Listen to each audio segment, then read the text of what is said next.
Hello student, आदाब मसनून। हाजिर हूँ आपके सामने एक बार फिर मिर्ज़ा मोहम्मद रफ़ी सोदा की दूसरी गज़ल लेकर। तो चलिए, उम्मीद है आपको पहली गज़ल ठीक से समझ आई होगी। आज जो है हम दूसरी गज़ल की शुरुआत करने वाले हैं।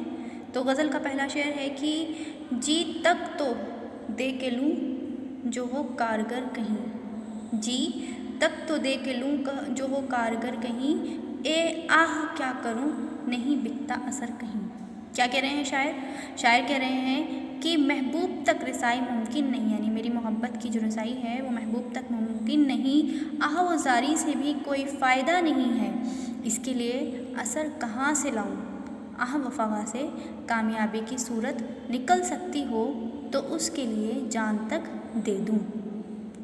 उम्मीद है समझ आया होगा। क्या कह रहे हैं शायर के जी तक तो दे के लूँ जो हो कारगर कहीं, यानी महबूब के लिए, महबूब को पाने के लिए मैं कुछ भी करने के लिए तैयार हूँ, आह व फ़गा से भी मेरे महबूब पर जो है असर नहीं हो रहा है, कोई कामयाबी मुझे नहीं मिल रही है, तो ए आह मैं अब क्या करूँ कि इसका जो असर जो है कहीं भी नहीं हो रहा है। ठीक है। दूसरा शेर है, होती नहीं है सुबह न आती है मुझको नींद, जिसको पुकारता हूँ सो कहता है मर कहीं। कह रहे हैं कि इश्क की बेचैनी में इस कदर मेरा ये आलम हो चुका है कि जिसको भी मैं अपने गम को सुनाने के लिए पुकारता हूँ तो वो हर एक मुझे मेरी तकलीफ़ को देखे बगैर ही मुझसे छुटकारा हासिल करने की कोशिश करने लगता है। ठीक है।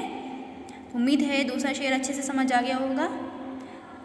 तो तीसरा शेर है, खूनाब यूँ कभू न मेरी चश्म से बहा, खूनाब यूँ कभू न मेरी चश्म से बहा, अटका न जब तक आन के लख्ते जिगर कहीं।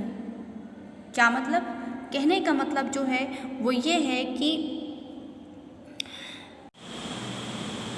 क्या, खूनाब यूँ कभू न मेरी चश्म से बहा, अटका न जब तक आन के लख्ते जिगर कहीं। तो यहाँ पर जो है सोदा मोहब्बत की कैफियत का ज़िक्र कर रहे हैं कि इंसान जब मोहब्बत में गिरफ़्तार नहीं होता है तब तक उसका हाल क्या होता है, और जब वो मोहब्बत में गिरफ़्तार हो चुका होता है उसके बाद उसका हाल क्या हो रहा है।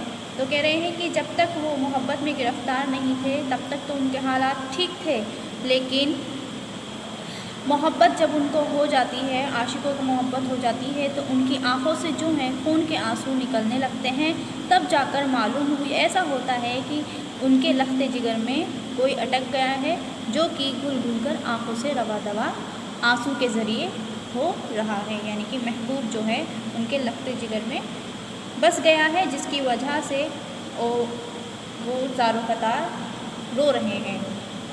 ए दिल तो कह तो मुझसे कि मैं क्या करूँ निसार, आवे कब्रू जो हज़रत सोदा इधर कहीं। कह रहे हैं कि ए दिल, ए मेरे दिल, तू जानता भी है कि दिल सोदा का जो मर्तबा है वो आखिर है तो क्या है।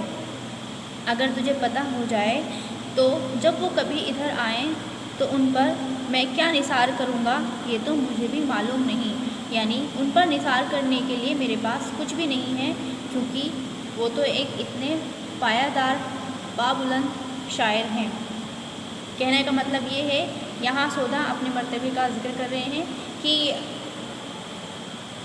ए दिल, मेरे पास तो सोदा के बुलंदी के जितना बुलंद उनका मर्तबा है उसके हिसाब से उन पर निसार करने के लिए कुछ भी नहीं है।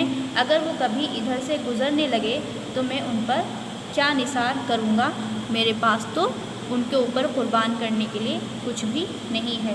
उम्मीद है कि दूसरी गज़ल भी आपको अच्छे से समझ आई होगी।